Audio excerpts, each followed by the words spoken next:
It is Tuesday, the 9th day in the month of September. Hello there and welcome to this edition of Jamaica Magazine.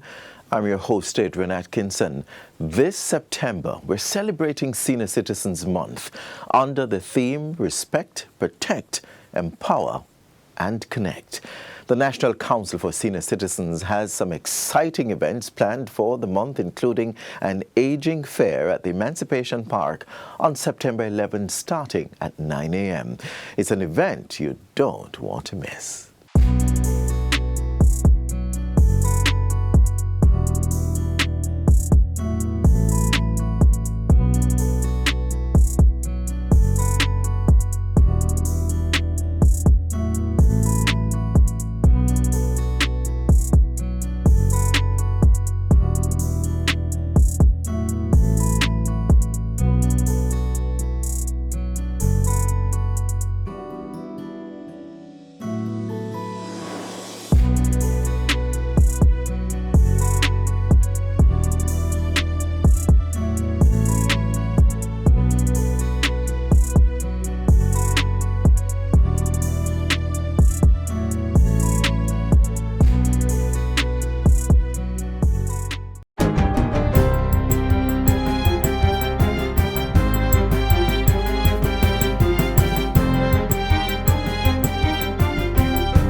Good day, I'm Jabertha Atkinson, and this is your GIS news for Tuesday, September 9, 2025.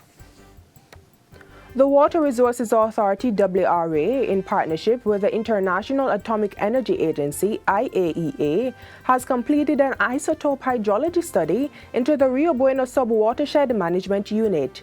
Isotope hydrology is used to evaluate the age, origin, distribution, and movement of surface and underground water. The project aims to evaluate how sinking rivers, rising rivers, springs, and groundwater contribute to basin flow.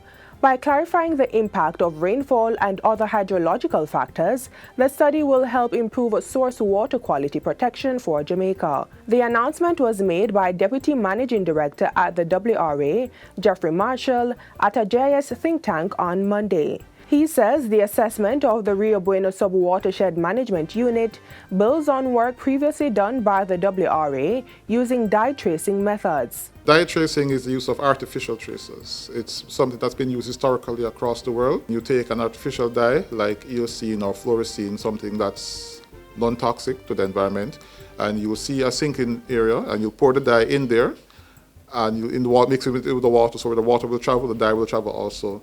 And then you'll have receptors at expected outflow points, and you analyze those receptors like charcoal-activated receptors.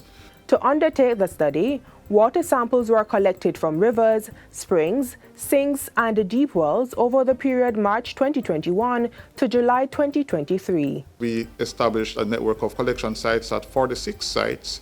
We had about 3 rainfall sites across the basin, rainwater collectors. We had 5 sinking stream sources. We had about 7 major rising stream sources and 15 springs and 16 wells or groundwater samples. And we collected samples from those 46 sites on a monthly basis from about March 2021 to July 2023 and collected the data, analyzed the data for stable isotopes of hydrogen and oxygen, along with some water quality testing. According to Mr. Marshall, the study revealed a clear distinction between all the water sources and further proved connections. In addition, analysis of 60% of the data obtained from the assessment has been done, with a further 40% to be analyzed.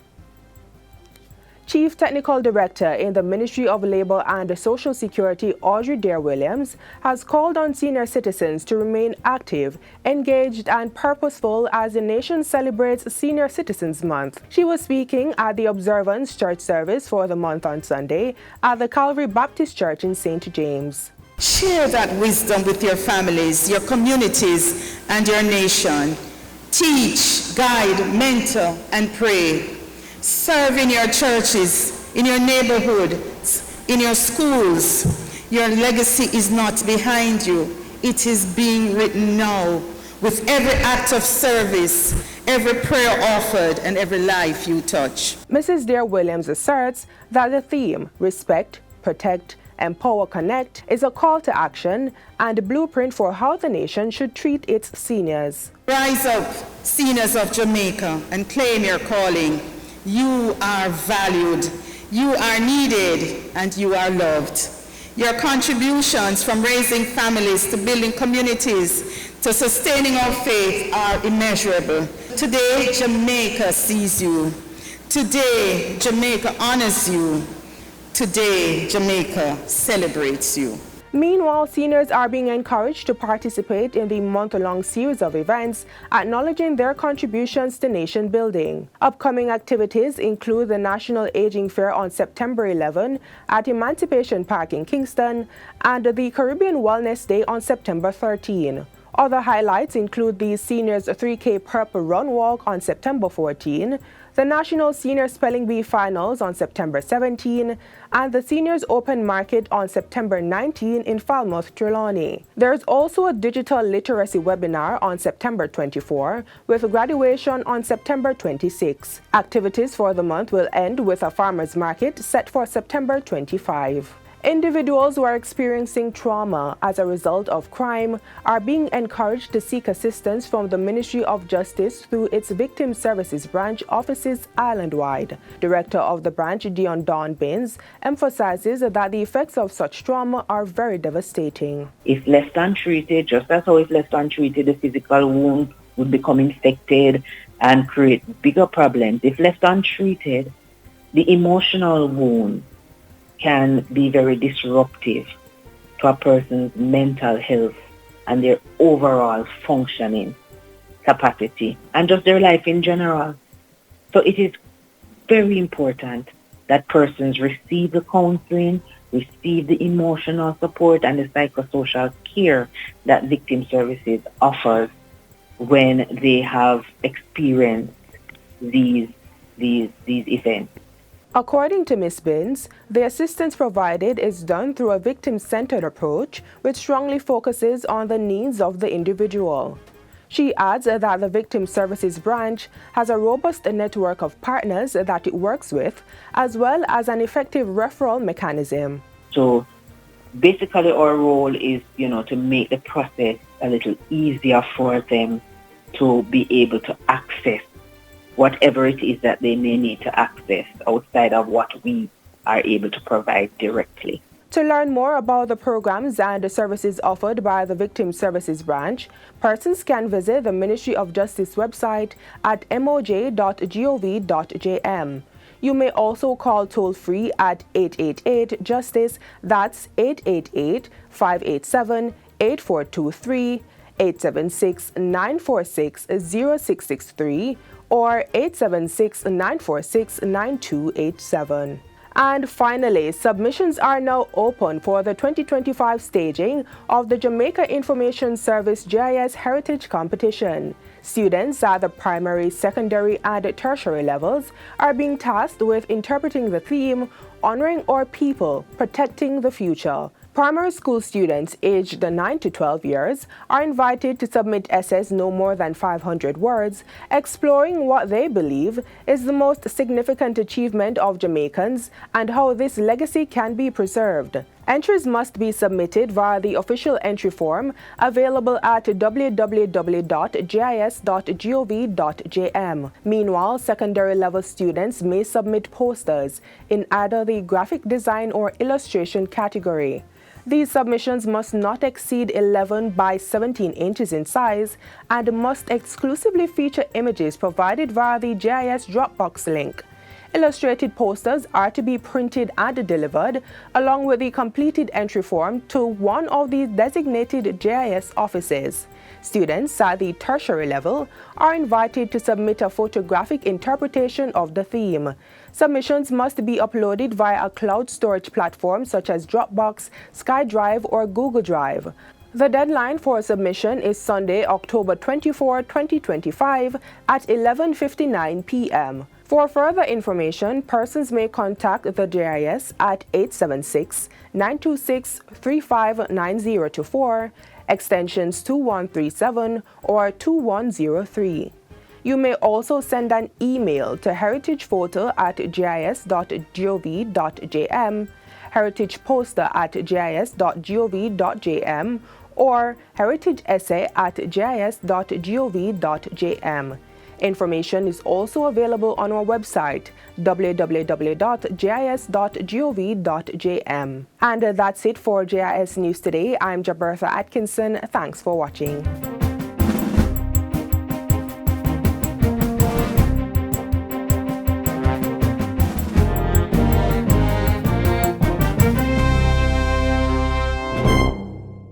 Are you a female 16 years of age or older, ready to break into the world of cybersecurity? Join the She Secures Jamaica 2025 Cybersecurity Competition happening September 12 to 14. Test your skills in AI, web hacking, cryptography, and more. Registration now open. Visit shesecures-jamaica.hackrocks.com for more details. She Secures Jamaica, because cybersecurity needs you. Brought to you by the Ministry of National Security and the Organization of American States.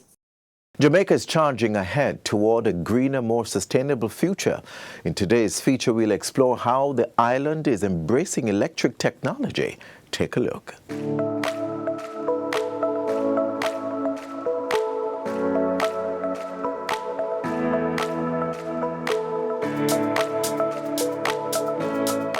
Across the globe, electric vehicles are transforming how people move.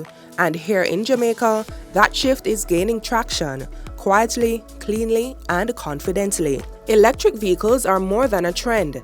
They're a response to rising fuel costs, climate change, and the push for energy independence. With government policy and private innovation aligning, the future is now. That's why the government has taken decisive action. Our electric vehicle policy provides duty and GCT concession on EV and hybrid vehicles, and that is expanding our charging infrastructure island-wide. We are positioning electric mobility as a key part of the solution to Jamaica's energy and climate challenges. The Jamaica Urban Transit Company, which falls under this ministry, introduced the country's electric buses last year, a milestone in public transport. These buses are cleaner, quieter, and more efficient and cost-effective, and we plan to scale that success island-wide. From duty reductions to infrastructure rollouts, the government is paving the way for cleaner, greener roads. So, electric vehicles are suitable for any kind of roads, really. Of course, Jamaica's roads are challenging for any kind of vehicle, mostly because of the uneven road surfaces and potholes. So, any kind of vehicle is going to go through more suspension parts, unfortunately, in Jamaica. But apart from that, electric vehicles are very well suited for a country like Jamaica because Jamaica has limited range requirements. So basically, a modern electric car can go the full length of Jamaica on a single charge. So in terms of range anxiety, which is often cited as a deterrent, we shouldn't have much range anxiety in Jamaica at all. With the arrival of more affordable electric vehicle brands like MG and BYD, you're starting to see a lot more full electric vehicles on the road. And I think that's making the public much more friendly or primed for that switch in going from a combustion engine to an electric motor. So I think every additional EV that you see on the road kind of warms up the Jamaican population to EVs and makes people more comfortable with the idea of going electric.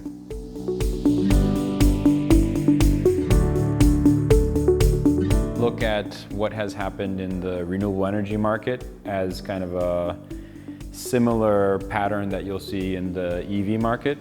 I would say, 10, 15 years ago in Jamaica, it was a very small segment of the population that was beginning to install solar at their home or their business. Now you're seeing solar power becoming almost conventional. Most businesses and homeowners are looking at solar because it's a proven way to reduce your energy costs. I think the EV market is probably 10 years behind the solar market, and you'll see many more people adopting EVs. Once people realize that there's enormous cost savings. Locally based suppliers are partnering with global EV leaders, bringing modern mobility options closer to home. Benefits also include maintenance, right? Given that our EVs here, you only maintain it once a year, that's one crucial factor of it, which reduces cost of ownership, all right? And another factor is reliability. So less moving parts equals, less needing to go ahead and change out anything, any worries, oils, all of that stuff. And it's also beneficial for the environment. If we're talking about the average Jamaican lifestyle, it is installed in your home. In terms of the charging station, you have that already available. The other factor is, in partnership with the JPS and Evergo, you have destination charging stations right across Jamaica, able to get you up to 80% in 15 minutes. Especially with the gas prices fluctuating here and there, people are actually finding themselves a bit more challenged. So you find yourself spending approximately, call it, over $34,000 a month, when you could actually be spending up to $10,000 or less per month. Clean, smart, forward-thinking, electric vehicles are here, and Jamaica is ready. The future is not coming, it's already charging. Looks like we have a good amount of charge. Let's go.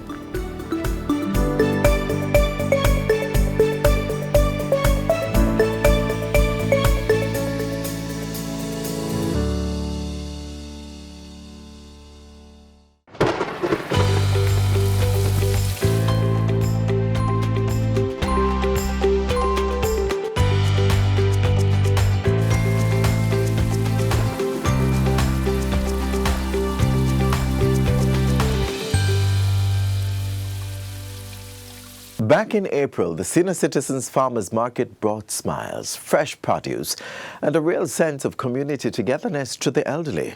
Let's revisit the moment and take a look at how our elders are staying active, involved, and continuing to make a big impact through farming.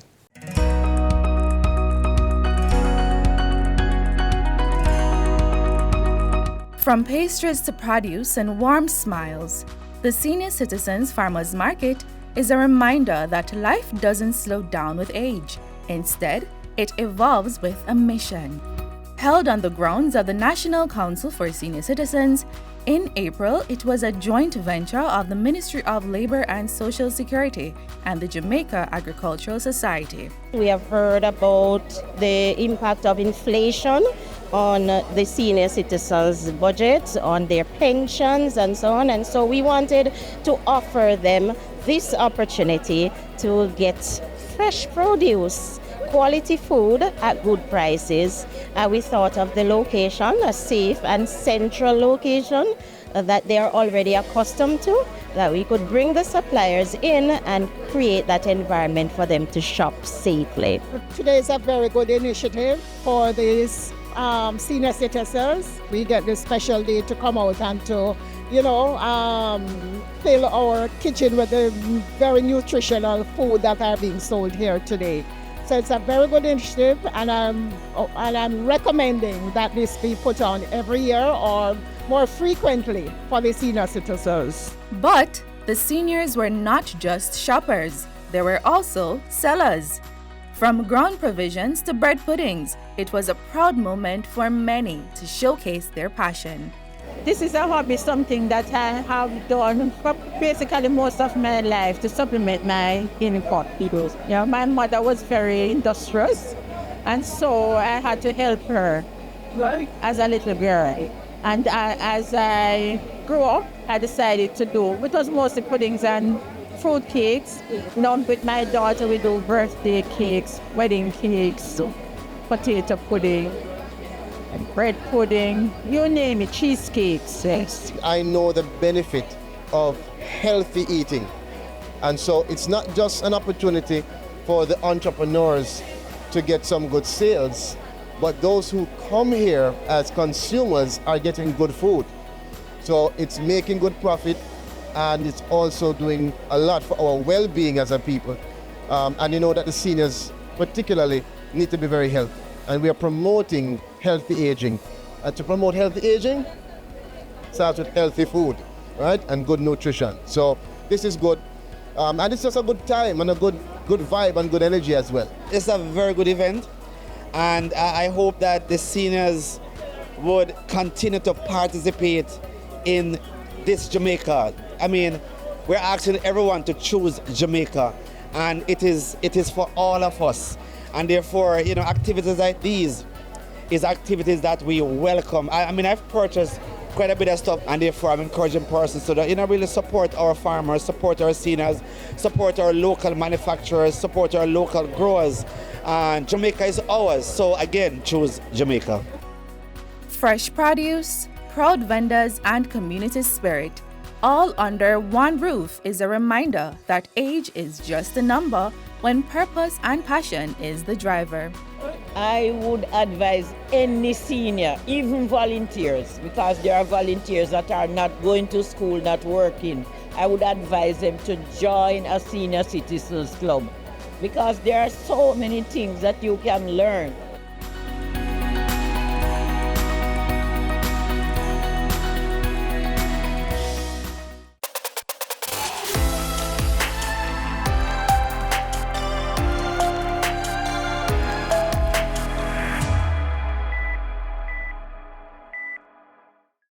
Are you a female 16 years of age or older? Ready to break into the world of cybersecurity? Join the She Secures Jamaica 2025 Cybersecurity Competition happening September 12 to 14. Test your skills in AI, web hacking, cryptography, and more. Registration now open. Visit shesecures-jamaica.hackrocks.com for more details. She Secures Jamaica, because cybersecurity needs you. Brought to you by the Ministry of National Security and the Organization of American States.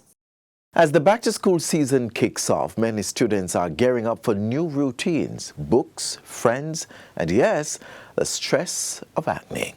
In today's feature, we dive into understanding acne with insights from a doctor, plus the lived experience of a teenager. Take a look.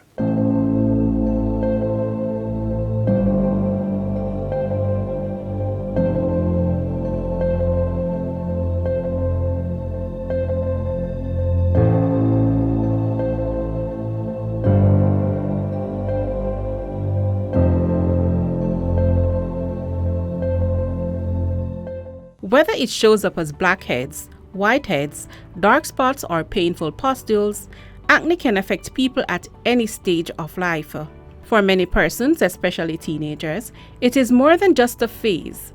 Whether it's triggered by hormone stress or even heat, it can affect confidence and self-esteem. Dermatologist Dr. Carol Burrell tells us more.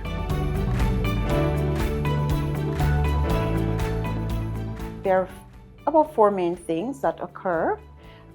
First, I think the most important thing is hyperkeratosis or obstruction of the pores. So when you get the pores being obstructed, then the grease cannot flow out and you get the formation of pimples underneath the skin. The other thing involved in the etiology of acne is bacteria, Corynebacter acnes, and this is present in the follicle. The bacteria causes inflammation, and so you get the pustules. Also, we have sebaceous gland hyperplasia, so the grease glands become very active at puberty and they produce a whole lot of grease. The foods you eat can aggravate or make the situation worse. So high glycemic foods, so sugary foods, a lot of candy, a lot of sweet drinks, chocolates, those can cause the acne to become worse, but they do not cause the acne. They've also found that some types of milk, dairy produce, can also make the acne worse. You don't have to see a dermatologist to start treating acne, though it's a good idea. There are over-the-counter options that can help. Persons can start with washes with salicylic acid, help to exfoliate and unblock the pores. Benzoyl peroxide washes will also help to remove some of the grease and from the pores. And facial scrubs can also So you can do things that will help the surface. However, when you visit a doctor or dermatologist, you may be prescribed a retinoid, a treatment that helps to clear pores and prevent breakouts. In getting rid of the bacteria out of the skin, you can use topical antibiotics, that's antibiotic creams. So we prescribe antibiotic creams. Benzoyl peroxide products also help with removing bacteria from the skin. And sometimes we also prescribe antibiotics by mouth.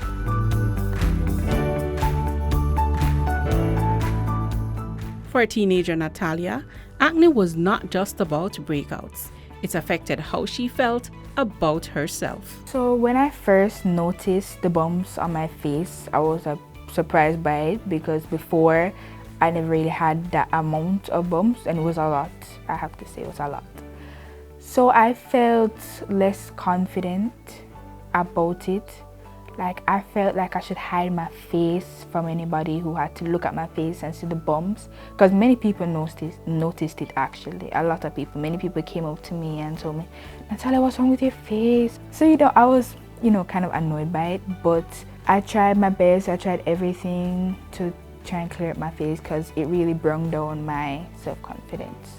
But after using the right products and sticking to routine, Natalia began seeing improvements and consequently feeling better about her skin and herself. Her advice for others still suffering: don't let it bring down your self-confidence. If someone mentions it, just say okay.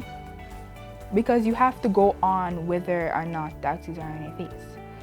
So just go on in life, ignore people. Getting treatment early can prevent your child from having spots and scars and getting that feeling of a low self-esteem, because that really can bother them and can affect their schoolwork and affect, of course, their outcome in life.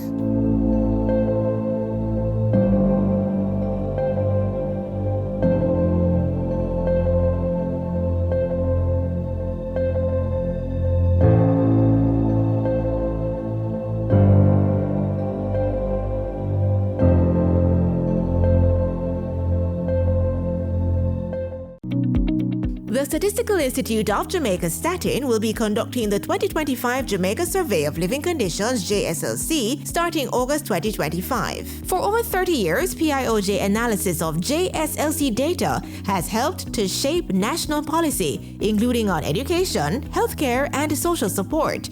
When the JSLC team visits your home, participate. Your voice helps guide real solutions. For more information, visit statinja.gov.jm or WhatsApp Statin at 876-569-1083. And that's it for today's edition of Jamaica Magazine. Remember, aging is not lost youth, but a new stage of opportunity and strength. Remember to visit our website in the meantime at gis.gov.jm for more news you can use.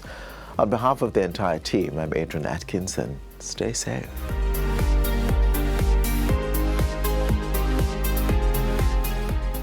This has been a production of the Jamaica Information Service, the voice of Jamaica.